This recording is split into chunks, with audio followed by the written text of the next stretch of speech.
Hey salut! Te voilà dans le plan H, bienvenue dans ce nouveau podcast que j'ai mis en place dans lequel on parle un peu de tout et de rien. Je te parle de ma vie, de mon organisation, de mes progrès au niveau du sport, de ce que je mets en place.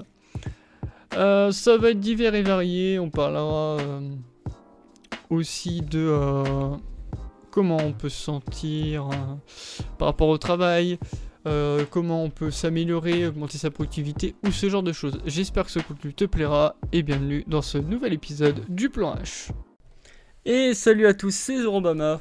Aujourd'hui on se retrouve pour la préparation du NaNoWriMo, donc en ce mercredi 1er novembre 2023, pour démarrer le challenge du nano de cette année. Donc j'ai prévu de me remettre à l'écriture de mes différentes histoires.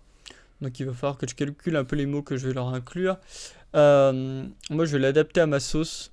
Le but c'est vraiment d'atteindre le nombre de mots. Donc de faire les 50 000 mots.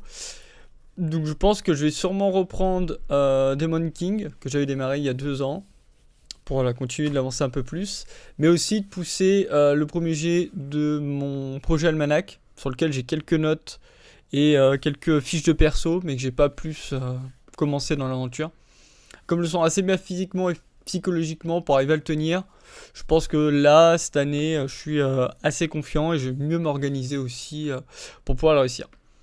Donc avant de commencer, qu'est-ce que le NaNoWriMo ? Donc pour ceux qui ne connaîtraient pas, c'est le National Novel Writing Month, donc le mois national d'écriture de romans. Donc c'est un challenge qui se déroule du 1er novembre à partir de minuit et qui se termine le 30 novembre à 23h59. C'est un projet d'écriture créative qui propose à chaque participant de tenter d'écrire un roman de 50 000 mots, donc environ 175 pages en un seul mois.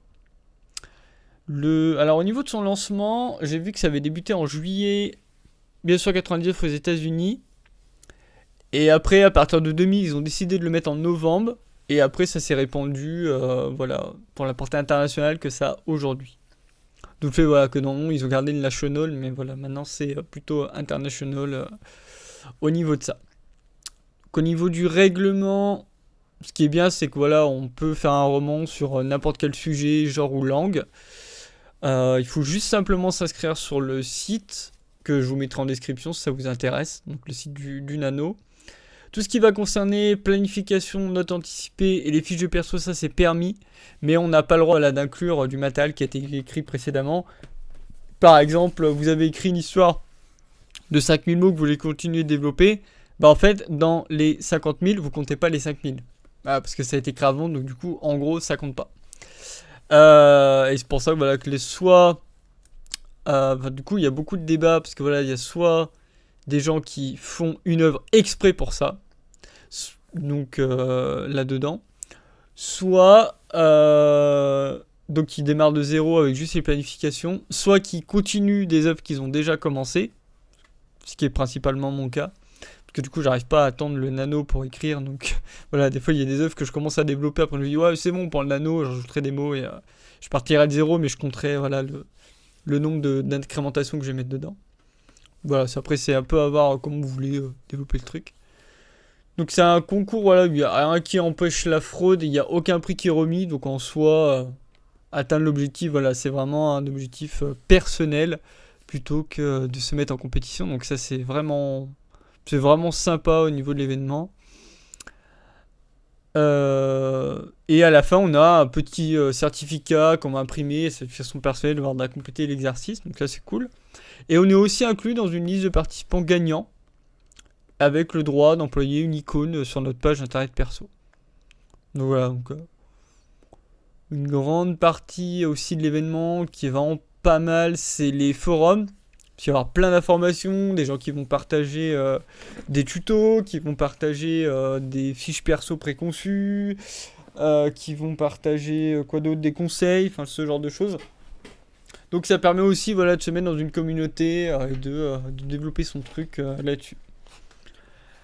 Et donc au niveau de ce projet-là, c'est plus la quantité qui va primer, donc pour le réussir. C'est pour ça que moi en fait je vois plus ça, quand j'ai fait les nanos, la première année j'avais fait une histoire exprès, la deuxième j'avais essayé de continuer une histoire, mais du coup, comme j'avais pas pu le finir, j'ai fait que quelques mots dessus. Mais en fait, ce qui est pas mal, moi je vois plus comme il faut faire de la quantité, autant utiliser ça pour faire un premier jet. Comme ça, on perd pas de temps dans la réécriture, les tournures de phrases et tout. Là, c'est vraiment poser son cerveau et enchaîner. Enchaîner, enchaîner, enchaîner, enchaîner, enchaîner. Faire que de la quantité. Et à la fin, du nano. En gros, enfin, moi, il y a pas mal de gens qui, du coup, partagent leur nano.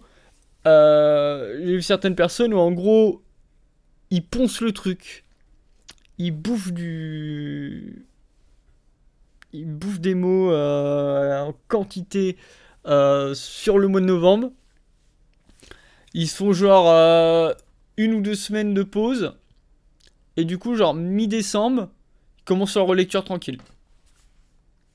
Et genre pendant un mois après, pendant un mois et demi, ils font relecture, ils relisent leur truc, ils agrémentent, ils améliorent le truc.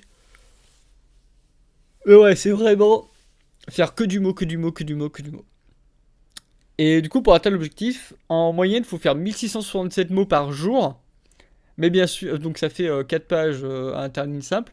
Mais bien sûr, l'avantage qu'il y a aussi, c'est que par exemple, comme il faut attendre 50 000 mots, on peut aussi s'organiser comme on veut.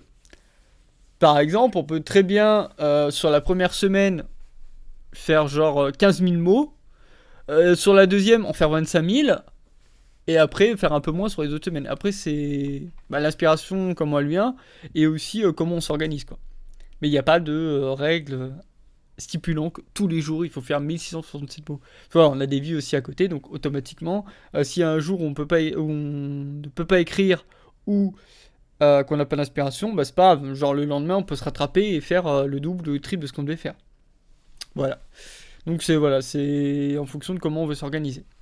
Au niveau des outils, donc moi, comme je suis parvenu à compléter mon Nano Remote 2021, ce qui est sympa, c'est que j'avais une réduction sur Scrivener.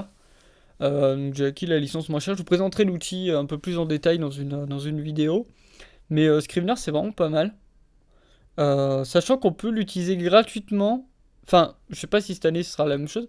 Mais sur les 12 années, on pouvait l'utiliser. Enfin, il y a plusieurs outils sur la page. Qui ça aussi, je partagerai la page avec les différents outils possibles. Et en fait, Scrivener par exemple, je crois qu'on. Alors, la première fois que j'ai utilisé, je crois que c'était gratuit 15 jours avant et genre 15 jours après.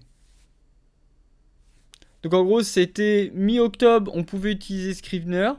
Après, pendant tout le mois du nano, donc novembre, et 15 jours après, donc genre jusqu'au 15 ou 16 décembre, on pouvait encore l'utiliser. Et après, moi j'avais acheté la licence, donc du coup j'étais tranquille. Mais la licence c'est pas cher en soi, mais voilà, au moins se dire. Enfin, moi ça m'avait motivé, j'étais en mode, bah voilà, j'achète pas la licence pendant le nano, je vais faire mon nano. Si j'atteins mon nano, je vais pouvoir débloquer mon coupon, et du coup je vais acheter mon logiciel derrière. Ce que j'avais fait. Et j'ai utilisé aussi Obsidian. Donc là, je vais passer bientôt sur. Enfin, je vais prendre le sync. J'avais un système pour synchroniser, mais c'est un peu la merde. Euh, et du coup, je pense que je vais payer le sync. Je vais payer la licence pour la synchronisation sur tous mes appareils, parce que du coup, je vais le mettre sur 4 appareils. Donc, 2, ça va. Enfin, quand t'es sur 2, c'est pas gênant. Mais quand tu commences à en avoir un peu plus, ouais, vaut mieux avoir un compte pour centraliser tout ça. Donc, je pense que ouais, je vais prendre la licence. Et du coup, ça, j'ai sur mon smartphone, sur mon PC de travail, sur mon iPad. Donc iPad, t'es obligé de passer par le Sync de toute façon.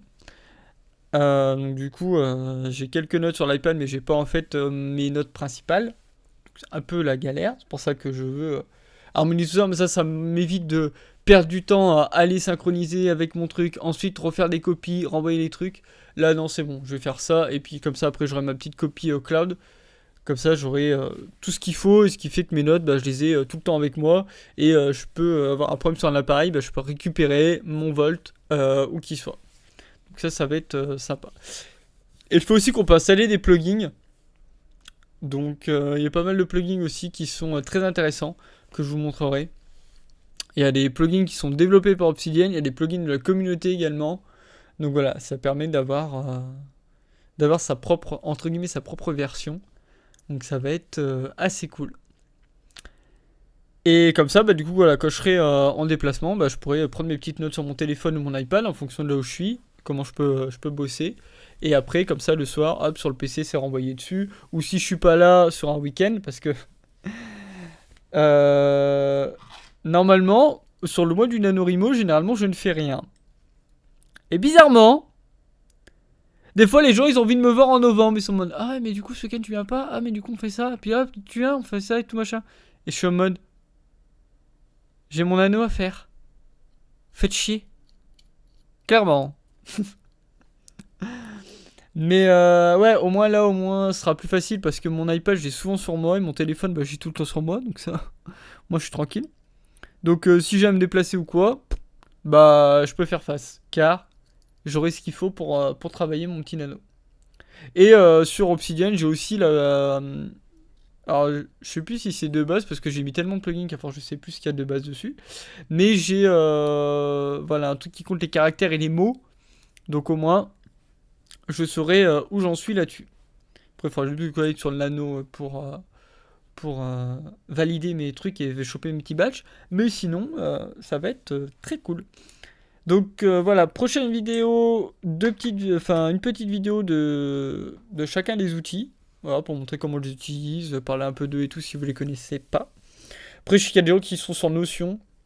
Enfin, avant de clore la vidéo, du coup, ça, j'en reparlerai dans la vidéo sur Obsidian. Mais j'ai fait Evernote. J'avais tenté Notion. Notion, j'avais pas accroché. Evernote, j'avais arrêté parce que j'avais pas envie de prendre l'abonnement. Et alors que là, Obsidian, ça m'apporte beaucoup plus de trucs. Et, euh, et j'ai plein de plugins qui sont méga cool. Donc du coup, je me dis, bah là au moins, si je paye la licence, j'ai... Bon, les plugins sont dans la version gratuite, hein. Mais au moins, j'ai mon truc. Je soutiens voilà, le logiciel qui est open source. Et derrière, j'ai ma synchronisation qui se fait tranquillement, quoi. Donc ça aussi, ouais, parce que Evernote, enfin il y avait des trucs où je trouvais que j'étais assez limité et ça m'avait un peu saoulé. Alors maintenant ils ont peut-être amélioré leur logiciel, mais je suis trop bien sur Obsidian maintenant. Donc du coup voilà, je vais donc arrêter cette vidéo. Merci à tous de l'avoir suivi. C'était Zorobama et on se retrouve dans un prochain podcast. Que l'armée des cochons soit avec vous et n'oubliez pas de vivre vos rêves plutôt que de rêver votre vie.